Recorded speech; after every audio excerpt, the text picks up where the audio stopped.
name is Emma, and today I'm going to be giving you guys my haul for BEA of 2016. This is my first BEA ever. I got a ton of great books and some extra goodies that I really want to show you guys. So we're just going to get right into that haul because there is a lot of stuff on here. Now there is no particular order for the way that I'm showing you guys this book. I really wanted to do it like I got these books the first day and these books the second day and these books the third day. But there's too many on here. I don't remember the order, so we're just going to show you all the books I got. The first book I'm going to be showing you guys is Replica by Lauren Oliver. Can we just take a minute to appreciate how crazy awesome this arc is packaged? I mean, look, you open it, and there's the book.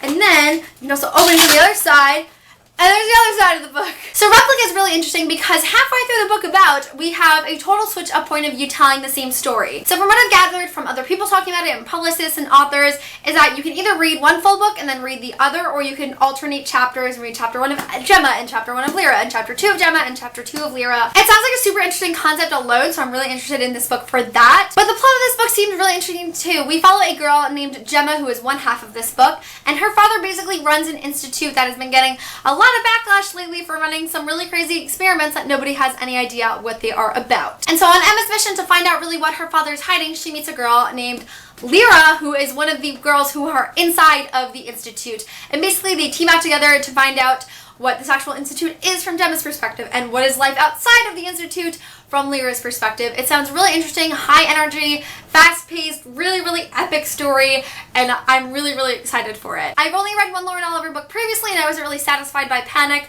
but the hype around Replica has been so crazy this past BEA that it sounds like it's going to be really good. The next book on this haul is another one that is packaged beautifully. It says Open Me with a heart on it and it's really red, so I wonder what this arc could be.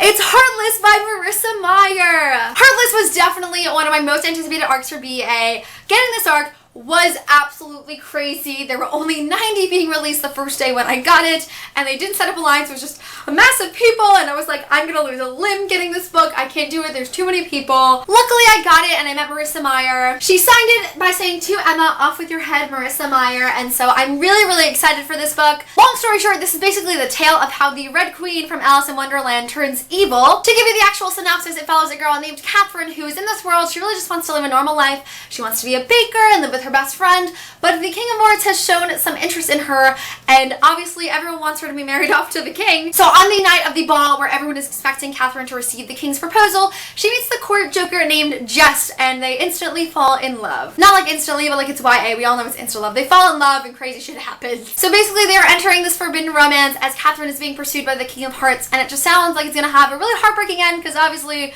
the Queen of Hearts doesn't come out very nice. I'm just really interested to see how this romance kind of ties into the role of the Red Queen that we know today. It sounds so great. I'm really excited for it. Definitely another one of the most anticipated arcs of the entire week, and I'm just so happy I have it now. The next book I want to show you guys is another really anticipated arc that I didn't even know was going to be a BEA, but it is Gemina, the sequel to Illuminae by Aime, Kauffman, and Kristoff. Now I didn't know this until this morning actually when I was reading the synopsis, but it actually takes place at a different point of view from Illuminae. So I'm assuming all three books are going to be at different points in the story with different characters. No spoilers for Illuminae, but Gemina does take place on the aftermath of Illuminae, where we meet a girl named Hannah who is on the Heimdall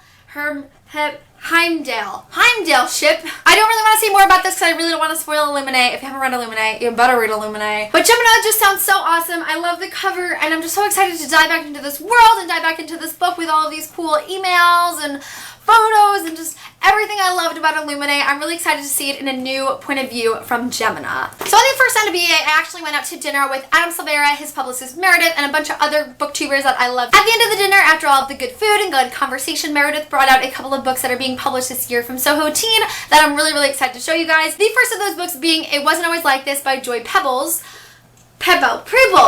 I didn't even know this book existed until I received a copy of it, but it's actually already out now as of this video being uploaded, so if you're interested, you can definitely run out to Barnes & Noble and grab it immediately. It Wasn't Always Like This follows a girl named Emma whose family and group of people that she was staying with took an elixir previously that would make them immortal. And so there's this organization called the Church of Light that sets out to kill anyone who's taken the elixir. Luckily, Emma and her friend that she's in love with named Charlie survive, but her entire family is dead. So Emma and Charlie have been in the run from the Church of Light for an extremely long time, with them being immortal and all. And Emma discovers there are a string of murders of girls that look almost exactly like her that suggest that maybe the Church of Light is closer than they'd like. This book just sounds so epic. I mean, I'm nervous with how short it is because it sounds like it needs a lot of pages to get through everything that's going on, but I have really high hopes for this this just because the synopsis is so great. And as soon as I finish this book, because I'm definitely going to be reading it soon, I will let you know what I think. Speaking of Adam Silvera, the next book I have on this list is History's All You Left Me by Adam Silvera, which comes out in January of 2017. He also signed it and said, Emma, thanks for being a badass. He said that twice. Okay, Adam. And for keeping my Twitter busy with every Shadowhunter tweet possible. Team Alec forever, Adam Silvera. P.S. I have to pee so badly, so get me out of here.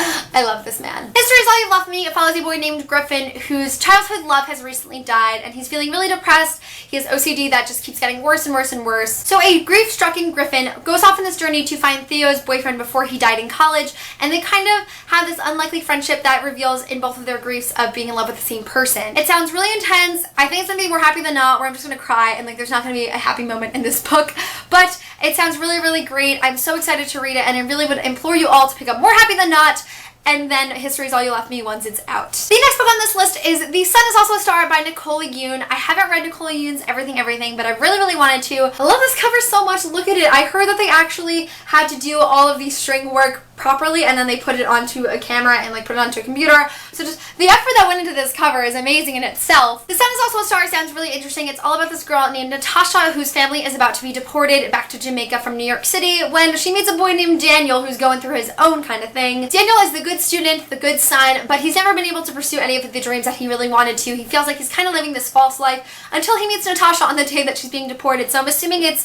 a two point of view kind of story about these two people falling in love in the unlikeliest of situations. I hear nothing but good things about Nicola Yoon's work, and I really enjoyed talking to her when I did meet her, but her new book sounds so awesome. It sounds like the best contemporary that I could possibly get this summer. It comes out in November. I'm really excited to read it, and I hope you guys are too. The next book on this list is Holding Up the Universe by Jennifer Niven. I actually met her and she signed this one as well. She wrote, Emma, you are wanted, Jennifer Niven, and I really like how she had it blue because it's blue like the cover. So Holding Up the Universe, I'll be honest, I've heard some controversy around this. I'm not entirely sure how I'm going to perceive this book, especially because I wasn't a big fan of All the Right Places. Holding Up the Universe follows a girl named Libby who has been dubbed America's fattest teen, and as she's reintegrating into society and going back to school, she's finding that really difficult, not just because of her physique, but of how everyone believes they know her from, like, I'm assuming, like, news stories and whatnot of being America's fattest teen. It also follows a boy named Jack, who's kind of like the popular kid. He's got a lot of friends, but it turns out that he's unable to recognize faces, and even his family look like strangers to him. So it's another unlikely love story with these two people who were kind of misfits in their own way,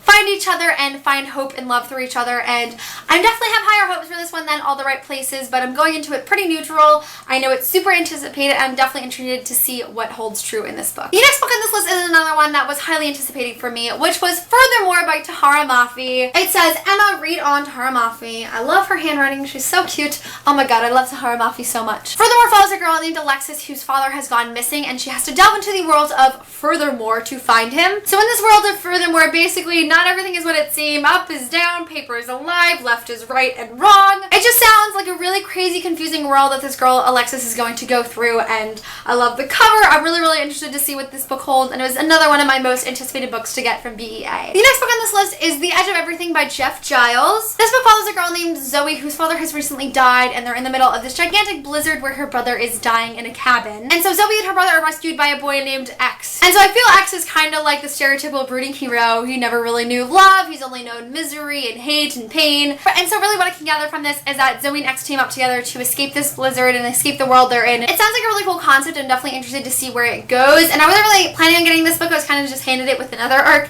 But it sounds really cool. I really enjoy the cover, and I'm really interested to see how they're going to get out of this place called the Lowlands. The next book on this list is My Sister Rosa by Justine Larbalestier. This is another one I was given at the Adam Silvera dinner by his publicist, and it's basically an Australian novel that's being published in America, which I'm really interested about. My Sister Rosa is all about this boy Shay, whose family is now moving from Australia to America, and they're on the plane, and Shay's sister Rosa isn't your stereotypical little 10-year-old girl. Shay believes that Rosa is a psychopath. She's had a really rough time in Australia, but she hasn't killed anyone, and Shay's afraid that in the heart of New York City, that's where these psychopathic tendencies he noticed in her are really going to flourish. So it's all about Shay's struggle from wanting to be a normal teenager, but also protect Rosa from the world and protect the world from Rosa. I haven't really read a book like this before. I'm really interested to see what directions it's going to go in, especially as somebody who's been studying like criminal psych and forensic psychology and whatnot. It sounds like a really great book for me, and and I've been hearing some buzz about it on BookTube, so I'm really excited for this one. The next book on my list is Our Chemical Hearts by Krystal Sutherland. This sounds like another really great, cute summer contemporary following a boy named Henry who wants nothing more than to fall in love. He's tried to find the right person throughout high school, but he just hasn't found her yet until a girl named Grace walks into his yearbook club. And so Grace has greasy hair and she has oversized boy clothes and not anything that Henry would really expect to be his dream girl. But Grace and Henry are put on to edit the school paper together, and this unlikely friendship kind of arises through that, and maybe Grace might be more than what she seems on the exterior. Like I said, another cute contemporary that I think is going to be really interested. I haven't really heard anything about this book. The cover is really pretty minimalistic though, so I like that in itself. And if you've heard anything about any of these books so far, I'd really love to know. The next book on this list is actually a chapter sampler for The Tales of the Peculiar by Ransom Riggs. So this one is also signed to Emma from Ransom Riggs, and I had a really great time meeting him. I actually haven't finished with Peregrine's Home for Peculiar Children yet. I really want to. It's not so high on my TBR. Hollow City and Library of Souls I still haven't read. But Tales of the Peculiar is basically all the different fairy tales that were actually in the Peculiar world. Obviously this is really short and not like a very long chapter sampler in itself, but I think it's really interesting that now we get all of the different fairy tales that we've heard about in the story. I don't know if I have to finish the books to read this, so if you finished all of them and know more about Tales of the Peculiar than I do, please let me know, because otherwise I won't dive into this until I finish the series. I will read it eventually, I promise. I have to push through and say, I'm gonna go out, I'm gonna buy Hollow City, and I'm gonna read Hollow City. And then I'll eventually read Tales of the Peculiar. The next book on this list is Girl in Pieces by Catherine Glasgow. This is another arc that I wasn't like crazy about getting, but it was on the table and I was like, hey, why not? From what I can gather about this book, it's a girl who's suffering from depression, who is enacting in a lot of self-harm because of all the things that are going on in her life, and it sounds just like another coming-of-age story and about growing into your own skin. The synopsis itself sounds very triggering personally. I think I'll be okay with it, but honestly some of the things that are just in the synopsis make me really wary of telling people like, go and get this book, it's another great mental illness recommendation. I'll definitely read it and I'm interested to see where it's gonna go, and I'll give you an update on if it's actually as triggering as I think it is at first glance. Though the synopsis is a little graphic, it might actually be that the rawness of the story makes it a really true representation, which I'm always in for, so I'll definitely let you know more of my thoughts on Girl in Pieces once I get to it. The next book I got a BA is Spare and Found Parts by Sarah Maria Griffin. This is a steampunk novel, and I still have not read a steampunk novel other than the Infernal Devices, so I was very interested to get this arc. This is all about a girl named Nell who's living in a world where after this disaster, everyone is missing spare parts, whether it be their leg, their arm, their eye, but Nell is the only one who's living with a mechanical heart, and her father is the person that is replacing all of these body parts of people who have missed them in this whole disaster, and that's really all I can gather from the synopsis. But I'm very interested in this alone, especially because the steampunk genre is very attractive to me, even though I haven't read a lot of it yet. I also just don't know of a lot of steampunk novels, so I think Spare and Found Parts is going to be a really great book for me. Next book I have from BA is Three Dark Crowns by Kendra Blake, or Kendare Blake. Sure, let's go with that. This is about a story about three sisters who live in a world where they are meant to compete to be queen. Each of the three sisters has different powers that on the night of their 16th birthday they are meant to start competing to the death to be the queen of this land. The only problem with that is 2 out of the 3 sisters don't really have any control over the powers, and so that puts the one sister who's already very powerful at an advantage. So I'm very interested to see where the story is going to go. I think the family dynamic in it alone is very interesting because we don't get a lot of books about family interacting with each other in young adults, but it sounds like a really epic fantasy. I'm really excited to read it, and I haven't heard about this before going to BA, but it sounds like a lot of people are really interested in this book, so I definitely am going to be reading this one soon. I'm really sorry that I'm like out of breath. I can't breathe out of my nose and I'm losing my voice, so it's just like a whole lot of things going on in my head that are making filming really difficult, but I'm still trying. The next book I have is Stealing Snow by Daniel Page, which is a new retelling from the author of Dorothy Must Die. Stealing Snow is a retelling of the Snow Queen that you guys might have heard of, is the inspiration for Frozen. This story follows a girl who's been locked into a mental institution when she decides that this isn't the life she wants to live, and she breaks out into the real world. So as Snow, who is the main character, escapes this mental institution, she's thrust into this world where apparently she's in charge of this kingdom that she didn't know about and has to go on this epic journey to find that kingdom, and it's all about, is this actually real, or is this the reason why she was put into this institution? It sounds really interesting, and I really enjoyed the first book of the Dorothy Must Die series, so I'm definitely excited to read this book. The next book I have is Warp by Lev Grossman. This is actually a very short book, but it is the full book. It's not just a chapter sampler. I don't really know what this book is about. The synopsis is pretty confusing to me. Lev Grossman is the author of The Magicians, so I feel like what I can gather is that it has some kind of inspiration to his life before The Magicians, but this is also a republication of his first novel, which was Warp, and it was published in 1996, so I don't really know what's going on here. If anyone has any clarification on what Warp is actually about, I would love to know. Really, from what I can gather, it's all about this boy who is like living a normal life, but through his dreams, he is living in other worlds. I think, don't quote me on that, look up the Goodreads link that's in the description because I know I'm going to be studying that like crazy once I get the time to. But because there's so much hype around The Magicians, I can only expect that Warp is going to be equally as good. The next book I have on this list is Signs of You by Emily France. This book is all about a girl named Riley who lost her mother previously 2 years ago and has kind of found comfort and is kind of getting over her grief through her friends Jay, Kate, and Noah. Now Riley actually thinks that she sees her mother in a supermarket and is afraid she's suffering from some sort of late-term post-traumatic stress disorder, but as it turns out, Jay and Kate have both seen visions of people that they have once loved and lost before. As it turns out, Noah is the only one that hasn't had one of these visions and has become a little distant. And so Noah actually disappears and the rest of them are trying to understand what is going on here. Why are they seeing these people that they've lost? Are they alive? Are they just all seeing these things? What's going on here? I believe there's a love triangle also in this book. It sounds like a really interesting concept and I'm definitely really interested to check it out. The final book in this haul for BEA is Frazzled by Bookie Vivat. Bookie's actually a publisher for HarperCollins but is publishing her debut novel, which is Frazzled. Frazzled is another middle grade that I have on this haul about a girl named Abby Wu who is entering her middle school years. This girl is very neurotic, and as somebody who is very neurotic herself, I can understand this, but throughout this book it's all about the stories and they have these adorable little black and white doodles that Bookie has done herself. So I'm definitely really interested to read it. I've never really read a book like this before, so it sounds super interesting and I'm really excited to see what Bookie has to publish for her debut novel. So then those are it for the books for BA, but I did get a few like totes and extra little goodies that I want to show you. The first of which is this tote that says I read YA. I believe it is from Scholastic. I've seen these totes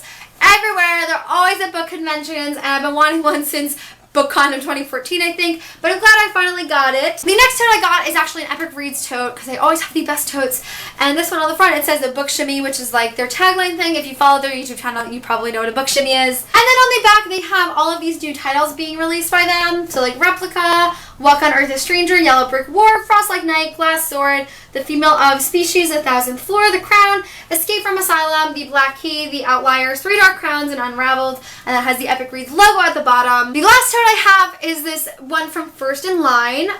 This was actually a tote that I saw at Y'all Fest when I went last time, and I was really jealous because on the back it says, I read blank before you did. I have no idea what I'm going to fill in here because I came into the YA game pretty late, but I've been wanting one of these back so badly, and then I think I'm going to take white fabric paint and write a book title here. Still don't know which one it was, but in the comments below, leave me, what book would you put here?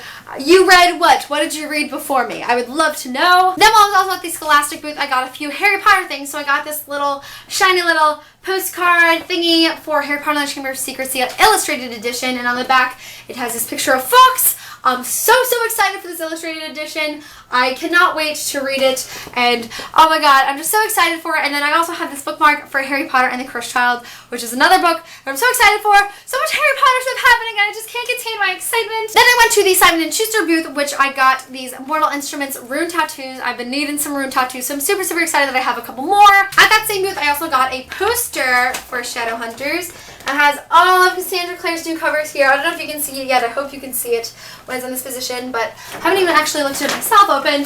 Oh my god! Look at the beauty! I love this so much. Finally, I have two more posters to show you. The first being one that I found on a really random table that says, Readers read books, fans read sequels, which is totally true. And this got a little messy in my luggage, but I'm really excited that I have this poster now. And then finally, I got a Tales of the Peculiar poster from Penguin that is super shiny and nice and matches the cover, and I'm really excited for this book. So I have the chapter sampler and the matching poster. I'm out of breath. That is it for my BEA haul of 2016. I have like 70 more BEA and BookCon videos coming soon that I'm really excited to post for you guys. Let me know, out of all of these books, what is your most anticipated arc, and also answer that question as to what book have you read before everyone else. That's it for this video. Thank you guys so much for watching, and I will see you soon for a new one. Bye!